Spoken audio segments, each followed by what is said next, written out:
तर मित्रांनो, मुंबईच्या गर्दीत एकच चेहरा आपल्याला प्रसन्न करणारा आहे, तो म्हणजे चिंचपोकळीचा चिंतामणी। आणि ह्या चिंचपोकळीच्या चिंतामणीच्या नगरीत आज आपण आलेलो आहोत। लोकल एंटरप्रेन्योर्सच्या ह्या सेगमेंटमध्ये आज दुसऱ्या उद्योजकाला आपण भेट देणार आहोत, तो म्हणजे चिंचपोकळीचा सोडापाववाला।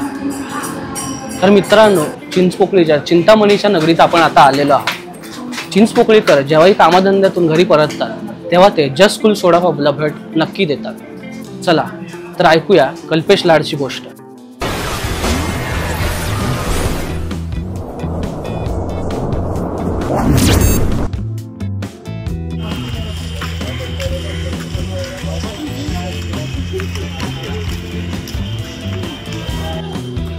नमस्कार कल्पेश। हाय, स्वागत आहे तुझं 360 कट्ट्यावरती।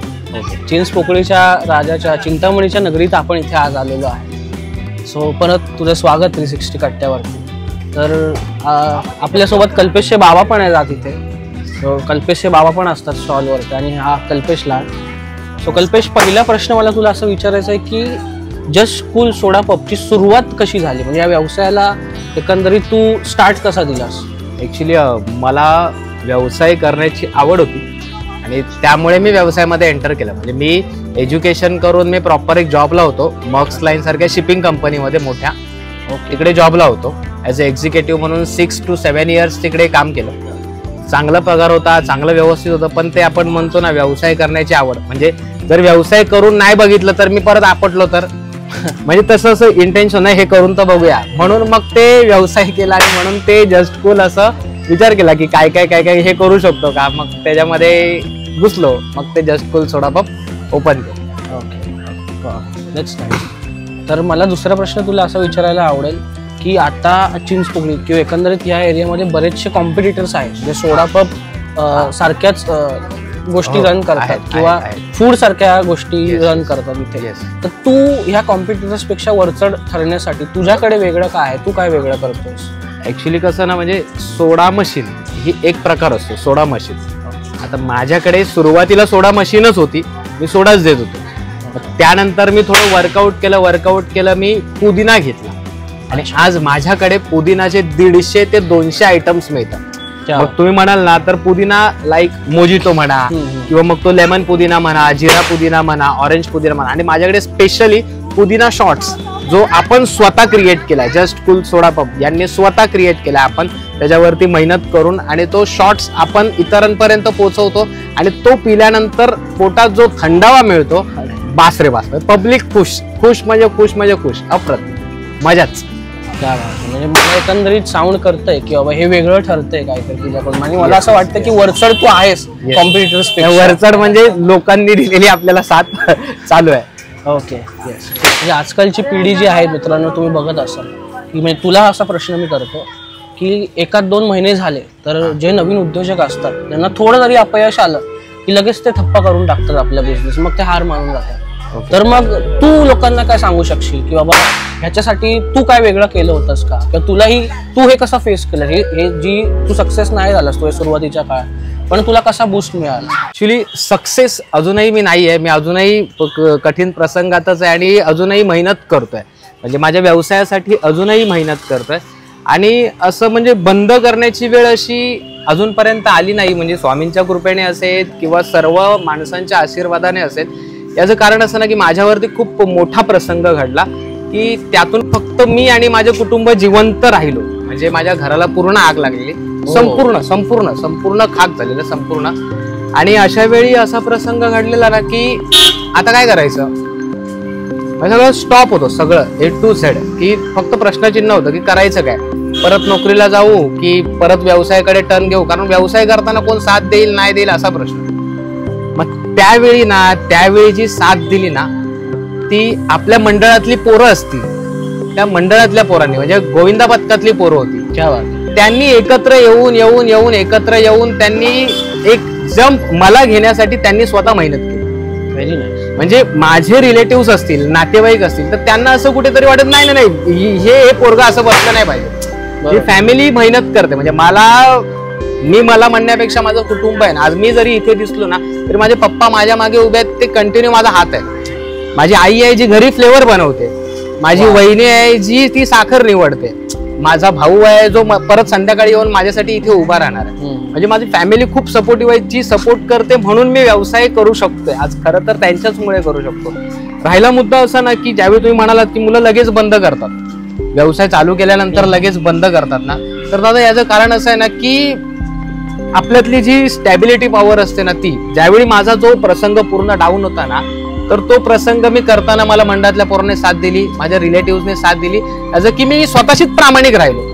आज मी माझ्या व्यवसायाशी प्रामाणिक आहे आणि हे त्यांनी प्रामाणिकपणा बघितला, सर्वांनी प्रामाणिकपणा बघितला म्हणून त्यांनी तर मला सहकार्य केलं आणि आज त्यांच्यामुळेच माझा व्यवसाय टिकून आणि मला चांगला सपोर्ट मिळतो विभागातल्या सर्व मंडळांकडून, सर्व पोरांकडून आणि सर्व यंग पोर आहे जे मराठी आहेत किंवा दुसरेही आहेत, पण सर्वजण चांगला सपोर्ट करतात की नाही हा व्यवसायाशी प्रामाणिक आहे आणि हा आपल्याला प्रामाणिकपणे जे काय मी विकतोय ते प्रामाणिकपणे देतो. बस. Very nice. तर काका तुम्हाला मला असं विचारायला आवडेल की आता एवढी ओव्हर तुम्ही लोकांना एवढी सर्व्हिस देतात, मग लहान मुलं असतील, मोठी माणसं असतील, स्टेशन करून आपल्या कामात धंद्याला जाणं होतं. ऍक्च्युली काही असतं तर कस्टमर की नाही ना ते पप्पांच्या हातून द्यायला सांग ना, म्हणजे असं असतं पप्पांना बनवायला सांग ना, पप्पांना बनवायला सांग ना, त्यांना आवडतं.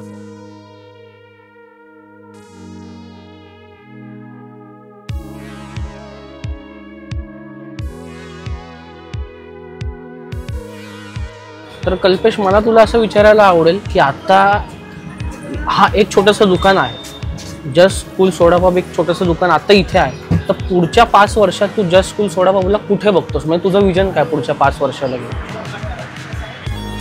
खूप मोठं विजन आहे आणि खरोखर म्हणजे सर्वांची साथ असेल ना तर नक्कीच ते अचिव्हमेंट होईल. आणि म्हणजे मी व्यवसायाशी प्रामाणिक आहे आणि हा व्यवसाय मला तिथपर्यंत घेऊन जाईल. म्हणजे मला असं वाटतंय की माझे ब्रांचेस असावे, म्हणजे प्रत्येकाने तो माझा सोडा प्यावा जो मी बनवलेला आहे ना, तो माझा सोडा एकदा तरी टेस्ट करावा ही माझी अपेक्षा. मग प्रत्येकाने आपल्या भारतामध्ये प्रत्येकाने जो मी बनवलेला सोडा आहे तो एकदा तरी टेस्ट करावा. क्या बात, व्हेरी नाईस. तर कल्पेश सल्यूट आहे तुझ्या फायटिंग स्पिरिटला. म्हणजे खऱ्या अर्थाने आम्ही असं बोलू शकतो की तू उद्योजक नाहीस तर एक वॉरियर आहेस, असं एकंदरीत फिलिंग येत आहे मला. तू जी गोष्ट सांगितली तुझ्या सुरुवातीच्या, या पद्धतीने तुला तुझ्या मित्रांनी आणि मंडळाच्या पोरांनी मदत केली, सो हॅट्स ऑफ तुला. तर कल्पेश मला फक्त सांग की म्हणजे आता बरेचसे लोक हेल्थ कॉन्शियस झालेले आहेत, तर सोडा किंवा बेवरेज इंडस्ट्री एकंदरीत आहे, तर त्यात शुगर कंटेंट असल्यामुळे काही जिम फ्रीक्स असतात किंवा जे हेल्थ कॉन्शियस लोक असतात ते लोक पित नाही. तर अशा हेल्थ कॉन्शियस लोकांसाठी तुझ्याकडे काय वेगळं ना आहे? ऍक्च्युली हेल्थ कॉन्शियससाठी आपण म्हणतो ना की फक्त सोडाच तर तसं नाही, आपण हा वॉटर बेसिस वरती सुद्धा बनवलं. ओके. म्हणजे जे जिमला वगैरे जातात वगैरे त्यांचा लय प्रॉब्लेम असतो की मग त्याच्यासाठी हा आपण स्वतःच बनवलेला आहे. आवळाचा प्रॉपर असं क्रश करतो. हा आवळा प्रॉपर क्रश करून वगैरे, लिंबू असतो त्याच्यामध्ये, एक एनर्जेटिक आहे हा, त्या तुम्ही नक्की आवडेल तुम्हाला, एनर्जेटिक आहे.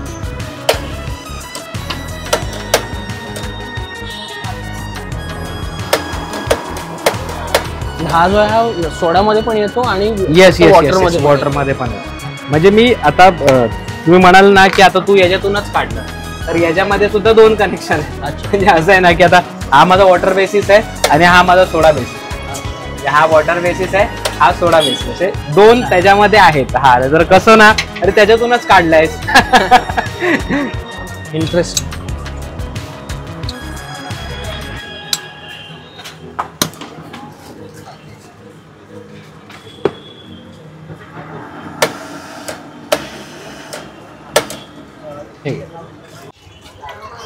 कल्पेश मला तुला असं विचारायला आवडेल की प्रशासनाकडून किंवा सरकारकडून तुझ्यासारख्या उद्योजकांच्या काय अपेक्षा आहेत?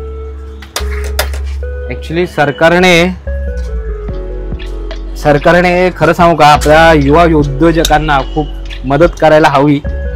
कारण युवा उद्योजक लगेच स्टॅबिलिटी डाऊन होते. सरकारने काय करायला हवं ना की एक उद्योजकांसाठी जो काही इंटरेस्ट रेट असेल, जो काही लोन असेल तो थोडा कमी असावा. त्यानंतर त्यांना दिलेला वेळ, म्हणजे आता समजा मला 10चा टायमिंग दिलाय तर तो मान्य 10चा टायमिंग ॲग्री आहे, पण तो थोडासा टायमिंग कुठेतरी 19-20 करावं. त्यानंतर जो रस्त्यावरती धंदा करतो, रस्त्यावरती धंदा करणं शक्य नाही, पण त्याच्या बाबतीत सरकारने कुठेतरी थोडंफार त्या युवा उद्योजकाला थोडा सपोर्ट करावा की तिथून जंप घे. पुढे जाणार ती गोष्ट वेगळीच आहे. तो पुढे गेल्यानंतर टॅक्स भरेल का तर मला सरकारने मदत केली, म्हणजे असं हा थोडस 19-20 करून, कारण की व्यवसायात उतरल्यानंतर लय आदळआपट येतात बाबा, लय प्रमाणाच्या बाहेर. तर ते तेवढे फक्त सरकारने बाबा तुमच्या माध्यमातून सरकारपर्यंत जाऊ दे आणि सरकारने ऍडजस्ट करून घेऊ दे. नक्कीच. क्या बात.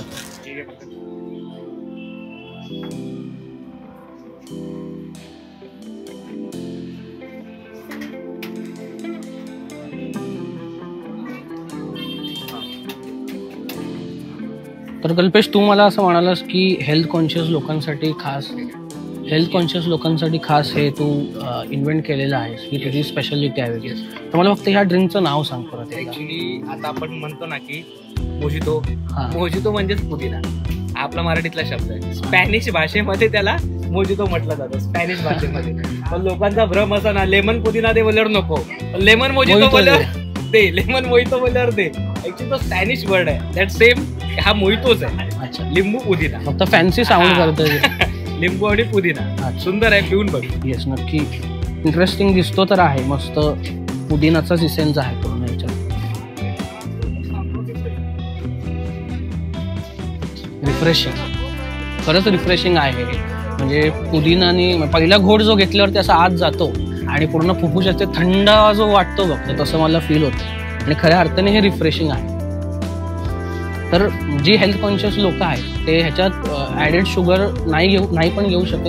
ज्यांना थोडासा एक गोडवा हवा आहे हा पुदिनाच्या कडवटपणा व्यतिरिक्त, तर ह्याच्यात शुगरवालं पाणी पण टाकून घेऊ शकतात. जे हेल्थ कॉन्शियस लोक आहेत त्यांनी नॉर्मल वॉटरमध्ये पण ह्याचा जो कन्झम्पन ते करूच शकतात. तर मी ह्याच्यात हलकीशी साखर टाकून घेतलेली आहे आणि खरंच हे भारी आहे, खूप रिफ्रेशिंग आहे. म्हणजे जेवणानंतर पण लोक पिऊ शकतात, जेणेकरून सुद्धा नंतर पोट गरम आहे त्याच्यामध्ये थंड, ऍसिडिटीसाठी पण हे खूप चांगलं वर्क करेल. येस, मी एन्जॉय करतोय. तर तुम्ही पण हे जी हेल्थ कॉन्शियस लोक आहे मला त्यांना आवाहन करायला आवडेल की पुदिना लेमन पुदिना नक्की ट्राय करा. जस्ट कूल सोडा पॉपचा चिंचपोकळी स्टेशन इथेच आहे जवळ, आणि चिंचपोकळी स्टेशनच्या इथून उतरल्या ब्रिज उतरल्या कल्पेश लाड आपला भाऊ त्यांनी जस्ट कूल सोडा पॉप सुरू केलेला आहे. तर त्याचा लेमन पुदिना ड्रिंक जे आहे ते नक्की ट्राय करा मित्र. जिओ मस्त आपलं वाक्य कडक. कल्पेश, तू सुद्धा एक तडफदार उद्योजक आम्हाला असा दिसतोयस. तसं मी तुला म्हणालो की तू उद्योजक नसून एक वॉरियर आहेस. मला तुला असं विचारायचं आहे की जी युवा पिढी आहे ज्यांना बिझनेस करावासा वाटतो, ज्यांना व्यवसायात यायची इच्छा आहे, जी आपली मराठी माणसं आहेत, तर त्यांच्यासाठी तू त्यांना एक काय संदेश देशील की बाबा तुम्ही काय करा? ऍक्च्युली खरंच म्हणजे जो व्यवसाय करतो ना त्याने शांत डोकं ठेवून, म्हणजे डोक्यावर बर्फ आणि तोंडात साखर, तो जी म्हण आहे पुरातन काळापासून आल्यापासून ती बाळगावी तर तुमचा यशस्वी आणि व्यवसायाबाबतीत प्रामाणिक राहणं. आज जे सर्व करतोय, जे देतोय त्या बाबतीत तुम्ही प्रामाणिक असेल ना तर आपल्याला ते समोरून अचिव्हमेंट देतात. दुसरी गोष्ट तर आता माझं समजा मी जाणार आहे, एखाद्या समजा माझ्या मित्राने जर नवीन उद्योग चालू केला, फॉर एक्झाम्पल कपड्याचं किंवा वडापावचं केलं, तर मी त्याच्याकडे जाईल ना. मी पहिला दिवस असं असतो ना, आपण मराठ्यांमध्ये सवय आहे की पहिल्या दिवशी माझ्याकडे आले घे फ्री घे. आता कपड्याचं असेल तर थोडा डिस्काउंट असेल आणि आपण पहिल्या दिवशी जाताना हा दे घेतो. तर मग तिकडे ते घेतल्यानंतर माझी त्याला देण्याची दानत अशी असेल ना की मी त्याच्यापेक्षा त्याला सुरुवातीला जास्त पैसे देऊ, कारण सुरुवातीलाच पुरा आपटतात. मग मी समजा जर लिंबू पाणीचं असेल तर त्याचा व्यवसाय जर लिंबू पाणीचा असेल ना, तर त्याच्या दुसऱ्या दिवशी त्याला लिंबाचा खर्च किती असेल 500 ना, तर मी त्याला ते 500 रुपये देईन. आता माझी कॅपेबल किती आहे, समजा मी काहीच नाही तर मी 101 रुपये तरी त्याला देईल, हे घे आणि तुझ्या व्यवसायाला सुरुवात कर. दॅट्स द स्पिरिट फॉर तो त्या पर्सनला असेल की नाही मी आता हे पैसे घेऊन निदान माझा 1 महिना किंवा त्याने मला जो टायमिंग दिला, याचा अर्थ की माझी पण आणि त्याची पण अशी इच्छा आहे की मी व्यवसाय करावा. असं म्हणजे आपण सुद्धा ती काळजी घेतली पाहिजे आणि त्यांनी सुद्धा आपल्याला सपोर्ट केलं ना तर अचिव्हमेंट नक्कीच कन्फर्म डन. क्या बात. तर मित्रांनो, ही होती कल्पेशची गोष्ट.